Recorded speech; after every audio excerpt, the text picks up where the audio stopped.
Présente, je suis le professeur Rachour, infectiologue à l'EHS El Hadif ici. Je vais vous assurer un cours aujourd'hui sur les infections à staphylocoque. Les infections à staphylocoque autrefois étaient très fréquentes.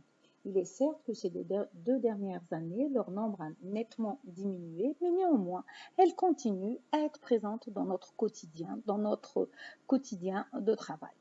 Ce sont des infections qui sont caractérisées par leur importance, leur gravité et l'émaillement des résistances auxquelles nous sommes confrontés ces dernières années. Nous continuons à en parler. Pourquoi? Nous continuons à en parler parce que autrefois nous étions confrontés à des infections d'origine communautaire qui étaient encore sensibles à la méticilline, c'est-à-dire à l'oxacilline. Mais ces dernières décennies, nous sommes plutôt confrontés à des infections d'origine communautaire avec résistance à la méticilline. C'est ce qui fait toute la gravité de cette infection et de surcroît, c'est l'émaillement des résistances aux armes thérapeutiques. Nous allons vous demander donc de les reconnaître, de reconnaître ce que c'est un sepsis, d'en connaître la définition, ce que c'est une infection à staphylocoque, pourquoi on dit infection à staphylocoque, en quoi réside sa gravité. Certes, elle est liée aux facteurs de risque qui vous prédisposent à faire ce type d'infection. L'agent qui en est responsable, on le trouve où? Quel est son réservoir, sur quel mode ils peuvent se transmettre et quels sont ses points de départ, c'est dire les possibilités de porte d'entrée. Celles-ci doivent être toujours recherchées parce qu'elles peuvent être d'un apport conséquent dans la prise en charge de nos malades. Différents tableaux cliniques peuvent être générés par cet agent, ce staphylocoque. Donc, il y a une myriade de facettes cliniques, il faut les connaître. Quels sont les moyens de diagnostic? Bien sûr, les moyens de diagnostic sont multiples avec l'avènement des méthodes de diagnostic, mais restent les hémocultures, demeure l'examen le plus fréquent et le plus consignant pour en poser le diagnostic. Différentes armes thérapeutiques antistaphylococciques existent, il faut les connaître et en fonction des localisations, celles-ci vont être modifiées, surtout en ce qui concerne leur durée d'administration. Nous allons finir ce cours avec un cas clinique. Ce sont des infections très fréquentes qu'on peut voir à tout âge. Les âges extrêmes en payent un lourd tribut et maintenant les terrains immunodéprimés. Elles sont ubiquitaires parce qu'elles sont présentes partout. Elles sont présentes sur les surfaces, le revêtement cutané, dans l'eau, dans l'air, au niveau des aliments. Et ce qui fait leur gravité, c'est qu'elles peuvent avoir différentes portes d'entrée et certaines d'entre elles conditionnent le pronostic à type des portes d'entrée cutanées, des portes d'entrée iatrogènes ou génitales. Un deuxième élément est important qui conditionne leur gravité, c'est leur point de départ, c'est-à-dire quand elles sont d'origine communautaire ou quand elles sont d'origine nosocomiale. Et le troisième élément qui fait que ce sont des infections qui gardent toute leur importance dans leur enseignement, c'est que ces dernières années, avec l'avènement des antibiotiques, nous sommes confrontés à une résistance de cet agent à différentes armes thérapeutiques. Elles demeurent de véritables urgences médicales dans leur prise en charge, la double antibiothérapie est de règle et souvent on peut recourir à un geste chirurgical dans leur prise en charge. Il faut savoir que le staph est un agent qui est présent. C'est un agent commensal qui colonise le nasopharynx et la peau dès la naissance. Ce sont des germes qui sont fréquents et qui se présentent sous des groupes. Deux groupes à risque, c'est le Staph aureus et le Staph à coagulase négatif. Le Staph aureus peut se voir chez les sujets sains, quel que soit l'âge, l'enfant, le sujet âgé. Ils peuvent être d'origine aussi bien communautaire, c'est dans ce cas que nous sommes confrontés à des staph métisensibles, c'est un plus, mais ils peuvent être d'origine nosocomiale et là, c'est la résistance à la méticilline. C'est surtout quand ce sont des infections qui se contractent dans des services de réanimation ou dans des services de chirurgie. Maintenant, ces dernières décennies, nous sommes confrontés à des Staph aureus méti-résistants d'origine communautaire, ce qui fait toute la gravité. Pourquoi d'origine communautaire? Ce sont des personnes qui vont venir de chez soi avec déjà des germes résistants. Et différentes causes, elles vont être discutées au cours de ce cours. Quant aux Staph à coagulase négatif, ils sont à l'origine des infections qui sont liées aux soins. c'est-à-dire d'origine nosocomiale. Elles se font à partir d'un matériel qui a été utilisé, des cathés veineux. Elles se voient sur les terrains d'immunodépression et ce sont des infections métis-résistantes. Sur le plan épidémiologique, cet agent causal, qui est le staphylocoque, est un coccigramme positif. Parfois, il est encapsulé. Quand il est encapsulé, c'est-à-dire il est enfermé, il est très résistant, ce qui fait qu'on peut le trouver partout. Et il n'est pas exigeant pour se développer. Il peut être présent sous cet aspect sphérique, immobile. Il peut être isolé ou bien organisé en amas, en diplocoque, en chaînette ou en groupe, cet aspect de grappe de raisin. Deux types. Il y a les staph à coagulase positif et les staph à coagulase négatif. Pour le staph à coagulase positif, ce sont surtout les staph dorés, c'est le Staphylococcus aureus. Ils sont dorés, ils ont réellement cet aspect. Et pour le staph à coagulase négatif, retenez qu'ils ont cet aspect blanchâtre. C'est surtout deux que l'on retrouve le plus fréquemment. C'est le staph epidermidis et le staph saprophyticus. Pour le staph à coagulase négatif, ils sont caractérisés aussi bien par leur virulence que leur résistance à la méticilline. Leur virulence parce qu'ils sont souvent responsables d'infections communautaires qui étaient sensibles à la méticilline, mais qu'actuellement, nous sommes confrontés à des staphs d'origine communautaire, mais métis-résistants à la méticilline. Et on parle de staph à coagulase positif résistant à la méticilline, surtout au décours des infections liées aux soins. Pour le staph à coagulase positif et le staph à coagulase négatif, on peut les trouver les deux dans le cas des infections liées aux soins. Et dans ces cas, bien sûr, nous ne le redirons jamais assez, ce sont des staphs à résistance à la méticilline. Le réservoir est multiple. C'est pour ça qu'on dit il est ubiquitaire. Ils peuvent se trouver aussi bien sur les surfaces, dans l'air, dans l'eau, dans les aliments, partout sur le revêtement cutané, d'où le terme ubiquitaire, l'homme malade, symptomatique ou le porteur synchronique. Il est synchronique, pourquoi? Parce qu'il porte ce staph en lui, mais il ne développe pas l'infection, mais il y a un risque de le transmettre. Donc, il devient un danger pour autrui. Il est porteur de ce staph au niveau du revêtement cutané, au niveau des fosses nasales, au niveau du tube digestif ou au niveau des annexes glandulaires, aisselles et pyrénées. La transmission, bien sûr, elle est interhumaine et en milieu hospitalier. Elle est interhumaine par voie directe. Surtout, manuporter, c'est les mains sales, d'où l'intérêt des mesures d'hygiène. Et rarement, elle est indirecte, c'est-à-dire à partir des objets souillés, le matériel, le vêtement ou la literie, ainsi qu'au décours des tiacs, c'est-à-dire les mains sales qui transmettent, en manipulant des aliments, une toxi-infection alimentaire contagieuse. En milieu hospitalier, la transmission est strictement manuportée par le personnel de santé, d'où l'intérêt, quand on examine un malade, de toujours se laver les mains après examen du malade. Avant et après, c'est très important. Et ne pas se laver les mains ou oublier d'enlever la paire de gants et de changer de paire de gants entre deux malades. Ce sont aussi bien des infections communautaires que des infections nosocomiales. Mais il y a une nette différence de part qu'elles soient communautaires ou nosocomiales. Il faut juste savoir qu'actuellement, nous sommes confrontés aux infections communautaires métis-résistantes. Il faut savoir également que ce sont des infections à capacité, que ce sont des germes à capacité d'adaptation en milieu extérieur avec une apparition fréquente de résistance en milieu hospitalier. Et depuis une décennie, ce sont les infections d'origine communautaire qui présentent ces résistances. Les portes d'entrée sont multiples. Elles peuvent être communautaires et elles peuvent être iatrogènes. Quand elles sont communautaires, elles sont à point de départ cutané, c'est-à-dire une plaie, une excoriation. Elles peuvent être d'origine également communautaire, mais à point de départ ORL, dentaire, urinaire ou utérine. Quand elles sont iatrogènes, c'est à partir d'un cathé, d'une prothèse, au décours d'une chirurgie, et elles sont souvent à l'origine d'un staph aureus résistant à la méticilline.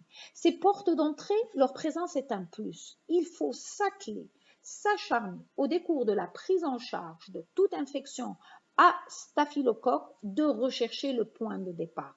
Le point de départ est important parce que déjà, il va m'orienter vers l'origine, il m'oriente vers l'agent causal. On peut parler de staph. Elles vont me permettre peut-être ces portes d'entrée, ce point de départ, d'être le siège d'un prélèvement, donc d'étoffer et d'étayer mon orientation diagnostique, ainsi d'asseoir plus précocement le diagnostic, parce que parfois les hémoc ou les autres examens peuvent être négatifs. Le terrain, elle se voit surtout ces infections aux âges extrêmes, c'est-à-dire le nourrisson et le vieillard. Mais les terrains immunodéprimés et la femme enceinte également, au décours d'un avortement en absence de conditions d'asepsie rigoureuse, en cas d'un accouchement septique, en cas d'infection bactérienne à répétition, avec des examens gynécologiques sans port de gants. Elles peuvent être à l'origine d'infections à staph à point de départ gynécologique chez les femmes. Chez le vieillard, c'est quand il est porteur d'un adénome de la prostate ou d'une infection pulmonaire. Celles-ci peuvent être d'origine staphylococcique et elles vont conditionner le pronostic.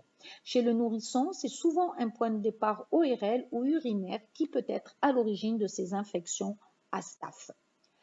Ce germe, il a une caractéristique. Ce staph, cet agent causal, a des caractéristiques. Ces caractéristiques, c'est qu'il a une capacité élevée de sécrétion de toxines et d'enzymes. Celles-ci peuvent être multiples. Ça peut être des coagulases, des protéases, des lipases, des hyaluronidases, des bêta-lactamases, des toxines exfoliatives, des entérotoxines et une leucocidine. Et comment va se faire cette diffusion de ces enzymes dans le courant circulatoire? Alors, sur le plan physiopathologique, le point de départ, nous prendrons comme exemple un point de départ, une porte d'entrée cutanée. À ce niveau, il va y avoir une production et une présence de différents facteurs de virulence. Ça peut être des agents pariétaux, des exotoxines ou des enzymes coagulases. Ces enzymes coagulases, c'est surtout elles qui vont intervenir dans le développement et l'expression de l'infection. Comment elles vont intervenir et développer avec une expression clinique de cette infection? Il faut savoir que la coagulase, elle induit la formation de microthrombie au niveau des vaisseaux septiques. Et cela au niveau de la porte d'entrée, qui peuvent, alors, ces microthrombes vont se fragmenter sous l'effet d'une fibrinolysine et favoriser la dissémination de l'infection. Comment elles vont la favoriser? Par un essaimage par voie sanguine à partir de foyers infectieux primitifs, de métastases septiques. Et c'est là toute la gravité, parce qu'il y a des localisations, de par la présence de ce germe au niveau de ces localisations, elles vont conditionner le pronostic qui ne sera que péjoratif. Ainsi, ils vont aller se localiser au niveau de l'endocarde, être à l'origine d'une endocardite, au niveau des os, être à l'origine d'une ostéomyélite, au niveau des poumons, voire être à l'origine de pneumopathie, d'abcès, au niveau des plèvres, être à l'origine également de pleurésie, et au niveau musculaire, de myosite. C'est très important et c'est ainsi que se fait l'essaimage sur le point et la constitution d'une infection à staph. Comment vont être les tableaux cliniques? Ils vont être multiples, mais ils auront tous un point de départ. Il peut être de type cutané, il peut être de type génital, il peut être de type urinaire ou autre. Mais cette porte d'entrée, elle doit être toujours recherchée. Ce n'est pas toujours qu'elle est présente. Et quand elle est présente, je vous l'ai dit, elle est un plus au diagnostic. On va alors être confronté à 3 tableaux cliniques différents. Ça peut être un tableau de staphylococcie cutanéo-muqueuse ou un tableau de bactériémie staphylococémie ou un tableau de staphylococcie maligne de la face.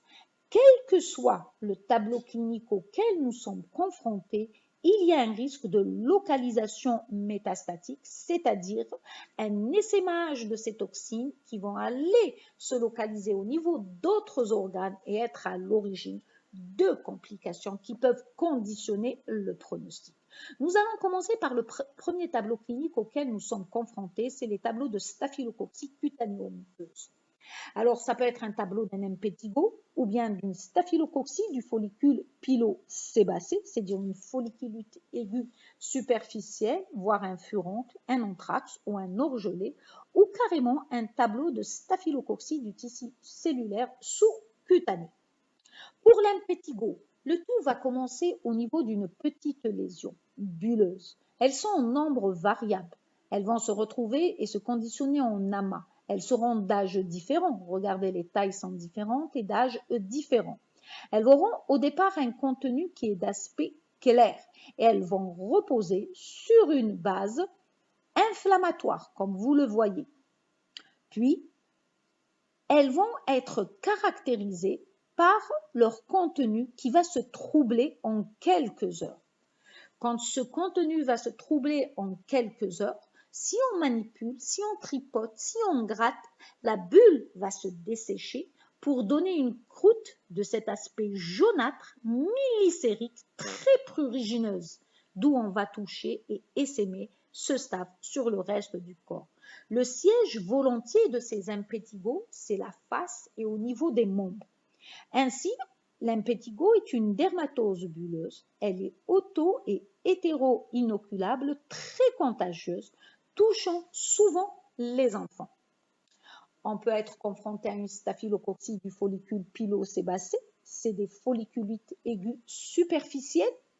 Regardez, c'est à la base d'un poil qu'il va y avoir une petite infection qui va se concrétiser. Regardez, elle va être profonde, avec une nécrose du follicule pileux.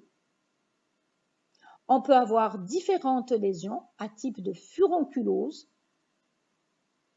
On peut avoir ces différents furoncles peuvent se mettre en amas, c'est ce qu'on appelle un conglomérat de furoncles, et ils vont être à l'origine, bien sûr, d'un risque d'anthrax. Nous allons avoir au niveau de la base d'un cil une infection qui se constitue et ça sera un furoncle ciliaire, ce que nous appelons plus communément un orgelet. Pour la staphylococcie du tissu cellulaire sous-cutané, ça peut être ce que nous appelons plus communément un panari, mais c'est plutôt un onyxis ou un périonyxis. C'est une inoculation accidentelle de la pulpe du doigt avec une évolution de l'infection vers la gaine des fléchisseurs, donc un phlegmon de la gaine des fléchisseurs. La douleur, elle est intense, elle est pulsatile, très fébrile. Parfois, elles peuvent être même à l'origine d'un point de départ d'une atteinte osseuse des petites phalanges. On parlera d'un risque d'ostéolyse. On peut avoir une infection qui va se collecter, ça sera un tableau d'un abcès ou carrément des tableaux de dermohypodermite bactérienne non nécrosante à staph. C'est faisable, c'est déjà vu. Maintenant, pour les staphylococcies des canaux glandulaires, on peut avoir une atteinte au niveau des aisselles, on peut avoir une atteinte au niveau des glandes glandulaires, on peut avoir une atteinte au niveau des muqueuses, c'est le véritable tableau de cellulite faciale, donc ça fera une staphylococcie possible de la face, mais bien sûr il y aura toujours un point d'entrée à rechercher, mais quand c'est une muqueuse, il faudra rechercher une perlèche ou bien une lésion au niveau de la muqueuse jugale. On peut être confronté à un syndrome de Lyell, heureusement que c'est rare. L'étiologie, on l'appelle plus communément le syndrome des enfants ébouillantés parce qu'on a l'impression qu'on perd le premier revêtement cutané, on a une desquamation. Le fait de laisser comme ça à nu le derme peut être à l'origine de surinfection, comme le staph est un germe, ça profite du revêtement cutané, donc il y a un risque de surinfection.